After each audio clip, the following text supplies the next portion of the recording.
Hi there, welcome back to another video, and today I'm going to be talking about student loans, whether or not to pay it off, and going into that topic. So let's talk about this one. So welcome back to the channel. Hope everyone is all well. Now, something that I think is really important and really hard to kind of judge in your life is about going to university in the UK, getting a student loan, and obviously paying it off. Now, from my experience, just getting straight into the details, I did mine around, it's about 10-11 years ago now. I did my degree, and I hope this video will help you out, whether or not you're a recent applicant to university or whether you're similar to my age. Now I'm in my 30s, and yeah, it can help you out from that side. Now, when I took the course, I paid around £3,500 a year. That was for my computer science degree. So that was over 3 years. Just did it for the 3 years. Didn't do a placement year. Didn't do any sort of like extra years or anything like that. And so yeah, you can kind of add it up from there. You sort of straight 10-11 grand in sort of student loan debt. Any sort of extra student loans to pay for any little things, adds up. Accommodation, I stayed at home, so I saved on that, but I still needed money to kind of tick around, so I think I took around to like a £2,000 to £3,000 or like bursary type loan. Obviously when I did it, the rates were very good. The interest rates are so low. It's kind of a bit of a no-brainer. So I had that, so I was sort of looking at around 15,000. Got a job straight after university. Unfortunately, because you're so sort of you're in your early 20s, you're sort of all excited about everything. I never really followed up with like the student loans people to get it added to my wage, so it took about a year before they caught on that I was working, and then they put it on. What I should have done is called them up straight away and said, I've got a job, can you start charging me? So that was my mistake, and obviously that meant I was a year of gaining interest, etc. So I ended up with about £17,000 to pay off. And it's a lot of money, and this was back when the fees were lower. Obviously now some people, including accommodation, can get up to about sort of £50,000 worth of debt relatively easily. Just under £10,000 a year for a course in certainly in England anyway, and Wales, Scotland, you can get some sort of slightly better rates. But trying to think of the whole theme around sort of like the UK, it's a lot of it's a lot of money, and that's not including sort of student accommodation and all those kind of things added in. Let's forget about what's happened in last year with the pandemic. Those sort of things are just costs that you're going to have to pay sort of in the future, or whether or not you've paid them, etc. So this video is going to hopefully try and help people out in terms of what you should do from all sorts of different scenarios, just from an honest, normal person. Basically, that's the idea of it. So first of all, do I have any regrets of getting a degree and getting myself into that much of student debt? No, not at all. For me, I think the 3 years experience of going to university, meeting new people, meeting intelligent people, and just socialising more, getting into the your sort of your last hurrah really on education in some ways, sort of a full-time side of things. And I don't think I would have regretted it if I hadn't done it. Would I have done things differently? Yes, and that's what I'm going to kind of talk to you a lot about. I think in hindsight, I probably should have kept my sort of like part-time job that I had before, and that could have then helped towards pay off some of my student debt, or just to put extra money into my account basically. You do have enough time, even on a full-time degree, to work an evening a week or whatever, just to tick things along. And again, that would have been another experience that I could have done, and a few of my friends did that, and I think they're better off for it. Some of them didn't have a student loan or anything like that, so that's one thing. Another thing, which again could be useful if you're looking to go to university, is potentially considering doing a year before you start university. That's what I did. I had sixth form, did my A levels, then I had a year when I was thinking of going to university, then I sort of bailed out of it and I ended up just working here and there. Then I got straight into it. Having a year where you work somewhere permanently, not necessarily part-time, and when you get to sort of the end of that year, you know, whatever job it is, even if it's bare minimum wage, it doesn't matter, try to get them to pay or subsidise some of your tuition fees. Now this is something that's really, really important, because if you do a good job for someone and they are not paying that much for you, ultimately, if you're earning sort of £13,000 to £15,000 a year, you're not a high earner, let's just be honest, and you're never going to be a high earner as soon as you come out of university or before university anyway, unless you're extremely lucky. It's certainly worth putting the question to your employer and saying, again, I know people who've done this before, it's like, you know, you could either be harsh and just say, I'm going to leave and go to university, or you could say, you know, would you consider, you know, reducing my hours so that I can go to university, and would you also consider, you know, subsidising some of the costs, because they'll have their own incentives as well. You know, companies have training budgets which never get used up. I'm amazed people have lots of other things to do. My sister's child, for example, takes a lot of work, and they don't have time to do training, and that's something that in hindsight I wish I had done, and I wish the costs were covered from them. And that's just a huge amount, because it just puts you up in life. You're not paying interest, you've got a kind of clean slate, and you're getting experience at the same time. It's a win-win. Not an easy situation to find yourself in, but if you can get there and if you can ask the question, you've got nothing to lose, absolutely nothing to lose. What's the worst that they can say? Oh, you know, we're not going to pay for it, you know, we're not going to do this, we're not going to do that. You know, if a company's saying that to you, they're not the right company to work for. So you kind of get an understanding from that side of things. Well, they're probably not the right company to work for, particularly if you're in that learning phase of your life, which should be throughout your life, in my opinion. So that's something that I think is very critical, particularly for people who are now getting themselves into even higher student loan debt. It's incredible, and you've kind of got to look at the bigger picture of what kind of degree you're getting. You know, I got into IT, not because I'm hugely passionate about IT or anything, but because I knew it had a future. I knew it had legs. I knew we'd still be needing it and using it in 10, 15, 20 years time, and that's important. And I'm kind of proved right, and you know, the experience I've built up has put me into a nicer position. But I'm still paying off my student loan. So and again, this is one thing I want to talk about, is whether not to pay it off, whether to keep it, and all these kind of things.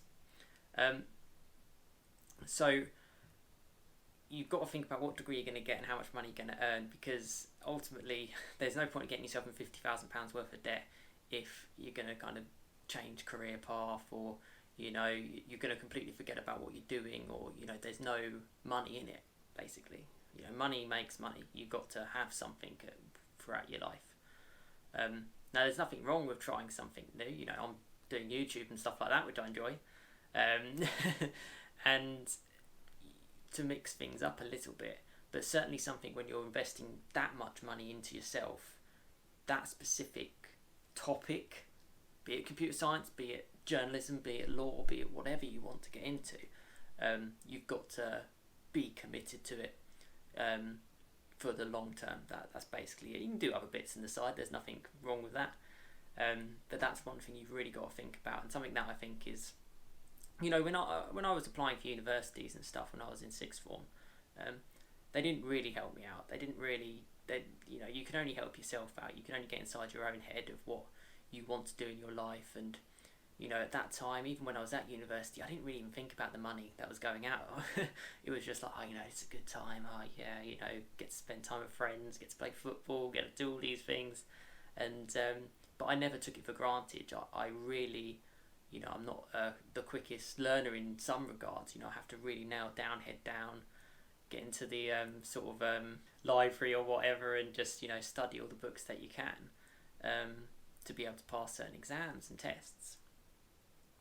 And yeah, I wanted to gain as much experience as I could, and I really feel I did. On another cost front as well, books, textbooks, stuff like that, it adds up as well. You'll probably need your own computer as well. Generally whatever you do, there's always something to do online. So yeah, you've got to add all these things up. And it does add up, and you've got to work out whether or not it's worth it. I think for most people say, let's just get a job. I certainly wouldn't go that far. I'd say if you can work and learn at the same time, I think that's kind of the best way to do it. And because you've got to remember, these learning costs a lot of money. It's not just university, it's in anything. I've done some courses and stuff which thankfully my company's paid for as part of a training budget, and these courses, they run into the thousands. That they're not cheap. For a 5-day course, if you with obviously a decent reputable like QA or something like that, you're looking at £2,000 straight away. And then even for the smaller courses, you're looking at £1,000. Okay, I could probably squeeze together enough to pay for it, but if you're going to do 3, 4, 5 courses, which is very valuable to you, it's another £8,000-9,000 out of pocket, and it's not good. And one thing I will say is about the degree that you get and the learning that you get is so important when you go for that or next step in a job or anything like that. It really, really is. Some, you could probably get away with not needing all these kind of things. But from my kind of feedback, to almost impress people, they know how hard you have to work to kind of get yourself into that position. You have to take time out of your day. You have to revise. You have to learn. They know all those things just from a little piece of paper that says, I passed this exam, I got this degree. So it's a very good talking point as well on your CV. You got a degree. Oh, you've done some of these courses. Oh, it's very impressive. Straight away, you just straight into the door. And for them, it's a 5-second chat to you. But to you, it could be 5-6 years of your life. So it's very important, the whole education side of things. So maybe that's what I'm saying here might help you in terms of thinking, oh, forget the whole education system. Definitely not. I know it's horrendously expensive, but learning is everything. But giving yourself as much knowledge as you can is more important than anything, and it's worth every penny ultimately. But obviously, to a point, if I paid for every course and paid for everything, I wouldn't have enough money left. I wouldn't be able to build my life. So you have to just ask the question, and if you're not getting the right answers, you might have to consider moving on. That's the kind of thing, particularly when you're in a career perspective. But anyway, going back to the whole university fees. So I got into a stage where when I first started, I wasn't earning massive amounts, but I was slowly chipping away at my student debt. And I got to a stage where I was like, you know what? Knocked off about £5,000. I was just like, I'm going to take off a few £1,000s here, a few £1,000s there. So that's what I did. I did that in the last sort of year or two. And I got it down to a much lower figure because you do pay interest. There's no point looking for the nicest, best ISA account, like I sort of mentioned before in last week's video, if you're paying interest on 20 grand, or something like that, because you're better off paying off that, so you're not paying the interest on that. That getting rid of your debt is more important than gaining your wealth from an ISA or something like that. That's what I'm trying to say. As it turns out for me, I don't know what the interest rates are for the newer versions of the student loan. I'm hoping it's a lot better. But for me, it was actually very, very good. Particularly during the pandemic, it dropped to like less than 1%. 1% on. It's the cheapest loan you'll ever have, basically. And some people say, oh, you're better off just having it because your mortgage is gonna, your mortgage costs more, so you might as well just have this and then put that money towards something else. And yeah, you can do that. I'm more of a thinker of, I would rather clear my debts and not build upon them, even though it's quite hard and it's quite a good goal to kind of try to aim for yourself. My salary, I knew, was never going to completely wipe out my debt, not in the next, the near future. So I had to, I had to pay it off myself. The savings that I had, I put in, and I'm chipping away at it. And I'm very much at a stage where I'm kind of like, it's so low now. I'm like, well, I may as well just pay off and be debt clear. Also, at the back of my mind, it's like, oh, you could have a bit of a safety net though. and a few extra £1,000 sort of sitting away. But you live once, don't you? Do the things that you strive for, and I think clearing it is a big thing. It's a big achievement for me, certainly. Now, if I was in £50,000 worth of debt, I'm scared looking into the camera in some ways for people who are in that position, because you're going to find it so hard to pay that off. You almost have to just accept you may never pay it off. And if you're in that, if you're in the stage of your life where you say you're not going to pay off a loan, don't do what I've done in terms of just put a couple of £1,000 every 6 months towards it extra. Because it's just not worth it. If you're never going to pay it off in your lifetime, just don't bother. Just put your money towards other things.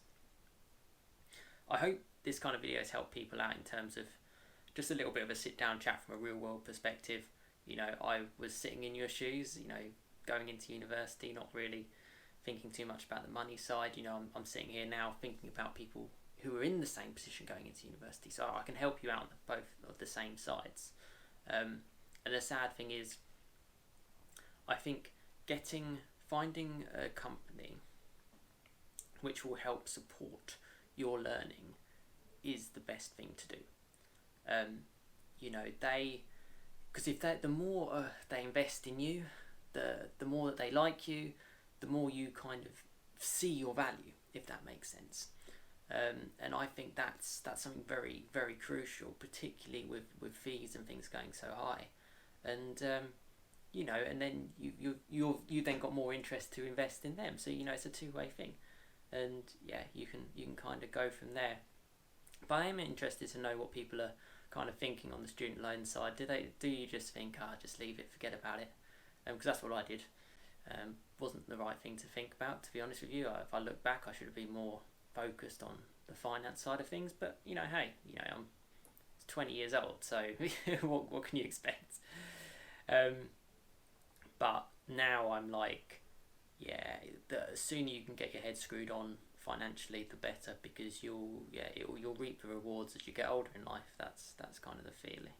And I as I've my kind of summary to all of this is that I wouldn't put off going to doing any sort of education, be it university, be it college, be it whatever, extra courses, anything that can cost quite a lot of money. I certainly would not say no. I think it's so valuable, so valuable, and it's absolutely everything. It's a real. I always find it like a great talking point above and beyond what you've done at work, because work can sometimes be repetitive. You can have the same sort of stuff on your CV sometimes.